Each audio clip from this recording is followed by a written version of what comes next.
Japonya, okyanusun tam 4 kilometre derinliğine bir şehir inşa etmeyi planlıyor. 5000 kişi kapasiteli, kendi enerjisini kendi üreten, fırtına geldiğinde denizin altına çekilen bir şehir. Bütçesi 26 milyar dolar. Bu bir bilim kurgu filmi değil. Bu, Japonya'nın 26 milyar dolarlık gerçek planı. Japonya'yı bu projeye iten şeyi anlamak için önce bir gerçeği kabul etmemiz gerekiyor. Japonya, dünyanın en savunmasız ülkelerinden biri. Her yıl ortalama 1500 deprem yaşanıyor. Tsunami tehlikesi hiç bitmiyor. Ve iklim değişikliğiyle yükselen deniz seviyeleri kıyı şehirlerini yavaş yavaş yutuyor. Peki bu sorunlardan kaçmak mümkün mü? Shimizu Corporation'ın cevabı ilginç. Kaçamıyorsan okyanusun içine gir. Bazı kaynaklar projenin maliyetini 26 milyon dolar gibi gerçek dışı rakamlarla karıştırsa da şirketin resmi açıklaması 25-26 milyar dolar. Bu birçok uzay roketi programından daha büyük bir bütçe. Projenin adı Ocean Spiral. Tasarım 3 ana bölümden oluşuyor. İlk bölüm deniz yüzeyinin hemen altında yüzen dev bir küre. Çapı 500 metre. İçinde evler, oteller, iş merkezleri var. 5000 insan burada yaşayacak. Ama sadece bu kadar değil. Bu küre fırtına geldiğinde denizin derinliklerine inebiliyor. Yani şehir tehlikeden kendi kendine kaçabiliyor. İkinci bölüm bu küreden aşağı uzanan 15 kilometrelik sarmal bir tünel. Bir yürüyen merdiven gibi düşünebilirsiniz. Ama okyanusun içinde, devasa bir helezon şeklinde.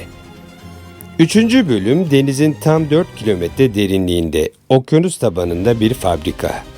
Shimizu buna dünya fabrikası diyor. Ve burada yapılanlar inanılmaz. Dünyanın herhangi bir şehri enerji için dışarıya bağımlıdır. Elektrik şebekesi, boru hatları, yakıt gemileri. Ocean Spiral'da bunların hiçbiri yok. Peki enerjiyi nereden alacak? Okyanus tabanından. Denizin derinliklerinde sıcaklık farkı muazzam. Yüzeyde 25 derece olan su 1000 metre aşağıda 4 dereceye düşüyor.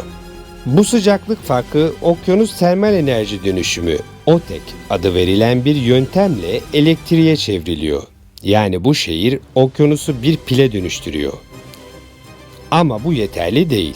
Okyanus tabanındaki mikroorganizmalar karbondioksiti metana dönüştürebiliyor. Yani şehrin saldığı karbon aynı zamanda yakıta çevriliyor. Deniz altında balık çiftlikleri kurulacak, gıda üretilecek, hidrolik basınçta tatlı su elde edilecek.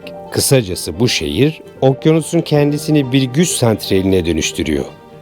Japonya bu teknolojiyi sadece tasarlamıyor. Şubat 2025'te Kumajima Adası'nda bir OTEC tesisinin prototipini ziyaret eden uzmanlar, ülkenin enerji vizyonunun somut adımlarını gördü.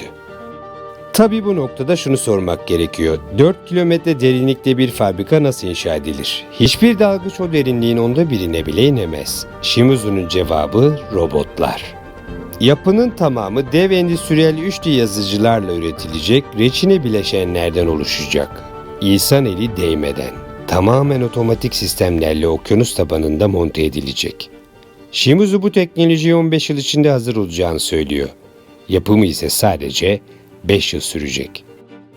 Aynı firma daha önce uzay oteli ve yüzen botanik şehir gibi projeler de tasarlamıştı. Ama Ocean Spiral şimdiye kadar yaptıklarının en ciddisi. Tokyo Üniversitesi, Japonya Deniz Bilimi Ajansı ve birçok enerji şirketi projeye ortak oldu. Japonya hükümetinden de finansman arayışı var. Şimdi dürüst konuşalım. Bu proje hala bir konsept. 2030 hedefi neredeyse geride kaldı. İnşaat henüz başlamadı. Teknoloji hazır mı? Tam olarak değil. Uzmanlar 4 kilometre derinliğin yarattığı ezici basıncın üstesinden gelmek için gereken teknolojinin hala geliştirme aşamasında olduğunu vurguluyor. Ama şunu da unutmayalım. 1960'larda biri size insanlar Ay'a çıkacak deseydi inanır mıydınız? Ya da 500 metre yüksekliğinde binalar inşa edeceğiz deseydi.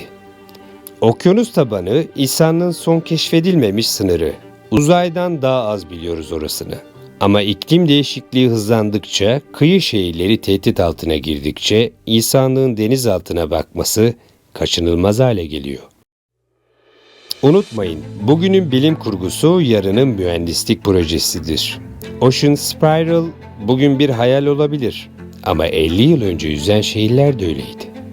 Ve Japonya bu vizyonla yetinmiyor. Ne-Ark adlı bir şirket, 40.000 kişilik Dogen City adlı yüzen bir şehri 2030'a kadar hazır etmeyi hedefliyor.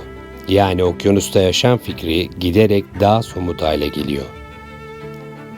Japonya, okyanusu bir engel olarak değil, bir fırsat olarak görüyor.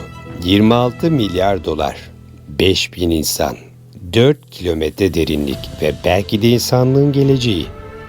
Siz bu şehirde yaşamak ister miydiniz? Yorumlarda bekliyorum. Eğer bu tür mega projeleri merak ediyorsanız kanalda çok daha fazlası var. Dünyanın en uzun köprüsünü, okyanus altındaki tünelleri, geleceğin dev havalimanlarını anlattım. Hepsini izlemek için kanalda kalın. Çünkü strateji haritasında geleceği kaçıran değil, kuranlar kazanır.